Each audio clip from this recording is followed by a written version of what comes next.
నమస్కారం అండి. సుమతి శతకంలో నేడు 72వ పద్యము భావము వినిపిస్తున్నది మీ విజయభాస్కర్.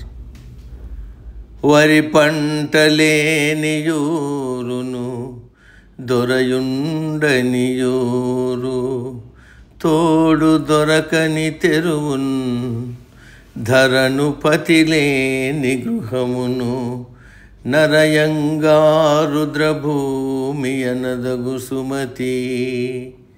భావం: ధాన్యము పంటలేని గ్రామమును, రాజు వసింపని నగరమును, సహాయము దొరకని మార్గమును, భర్తలేని గృహము ఆలోచింపగా శ్మశానముతో సమానమని చెప్పవచ్చు. సమాప్తం. సర్వే జన సుఖినో భవంతు. అందరూ బాగుండాలి, అందులో మనము ఉంటాం.